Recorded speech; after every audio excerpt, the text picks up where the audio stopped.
Jaime Jaquez Jr. scores 29 points, but Julian Strother sank a three-pointer from the half-court logo with 7 seconds left to lift Gonzaga to the Elite Eight in a 79-76 triumph over UCLA in the NCAA tournament on Thursday, thus ending the Bruins' quest for a 12th NCAA basketball title. Hi, I'm James of Faithful Angelino Sports with a rapid recap of UCLA basketball. If you enjoy talking about the Bruins, don't forget to subscribe to the channel. We're talking about the Bruins almost every day here. UCLA finishes their season at 31-6. Thursday's loss continues an absolutely horrible run of misfortune for the Bruins in Las Vegas. Again, the Bruins have 6 losses on the year. 4 of them, came in Nevada, including a loss in the finals to Arizona in the Pac-12 tournament. The Zags are going to advance to face UConn on Saturday. They were led by Drew Timme with 36 points.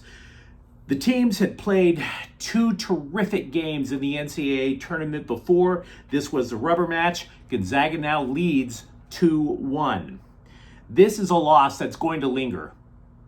There's no question about it. This is a loss that's going to linger for UCLA because for a variety of reasons. One, you're talking about a veteran roster, and this was a roster that had gone to the Final Four before.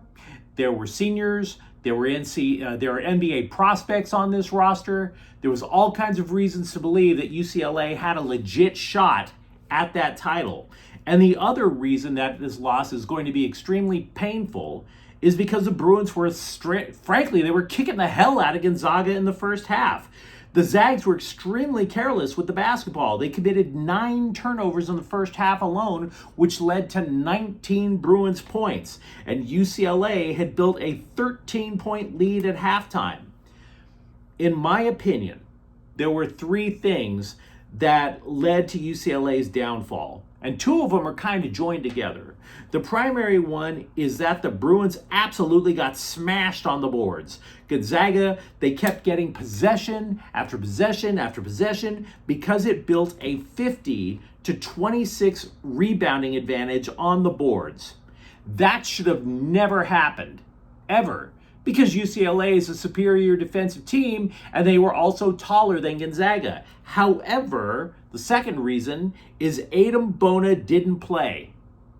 This matters for 2 reasons. One, he would have been the guy underneath the rim gathering rebound after rebound. The second reason it matters is because he would have been the one primarily guarding Timme. I don't want to disrespect him, but can you not say the man's name and not think of the South Park character? I hate being disrespectful. Let's be real about it. Look, Adem Bona didn't play because, as we know, he had injured his shoulder a couple of weeks ago. The confusing little tidbit is that prior to this game, he was seen walking around without a sling. So the question is, and the shoulder is an extremely complex joint, how injured was he? Apparently, he was too injured to play. Wouldn't you think there would be medical personnel that would have basically tried to do whatever it took to get him ready? I'm not saying that there's something nefarious going on here, but what is he doing without the sling? I'm just asking. So the third reason that UCLA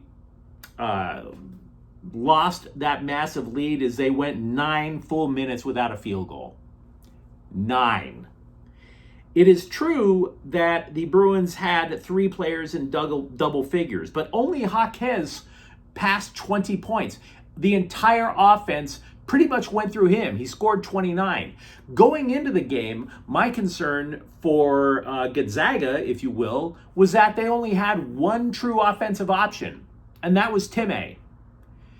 The Bruins became one-dimensional as well. Every shot, it appeared, every time down the court, it seemed, how do they get the ball to Jaquez? UCLA had more offensive options than Jaquez, but everything went to Jaquez. So he scores 29, and I will grant you that UCLA had 3 players reach double figures, but normally UCLA has 2 or 3 players going past 20 points. Jaquez was the only one who passed 20 points. Amari Bailey did get 19.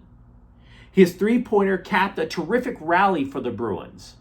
They had a 13-point lead at half. They lost their 13-point lead. Gonzaga took a 10-point lead with 2.5 minutes to go. UCLA, to their credit, they did not wither and die.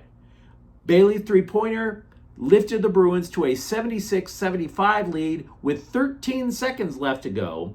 Only Strother's dagger vanquished the Bruins. Strother, by the way, finished with 16 points. Tiger Campbell added 14 points for UCLA in his final collegiate game. And herein lies the problem for UCLA. Another reason why this is going to sting for a while.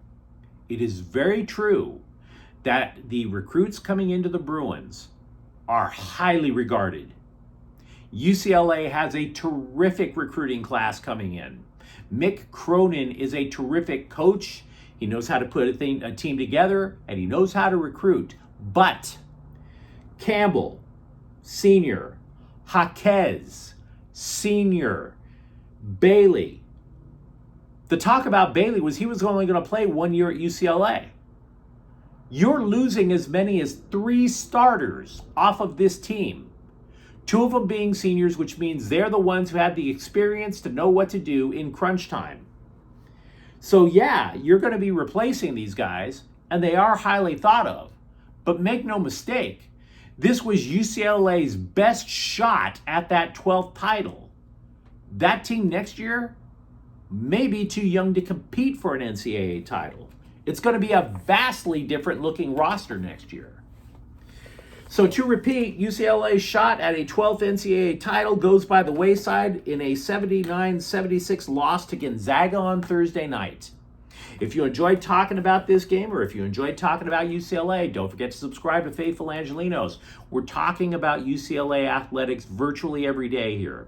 Thank you for watching. I'm James. We'll be back tomorrow morning. Faithful Angelinos is a Kian Corta El Queso production. Take care.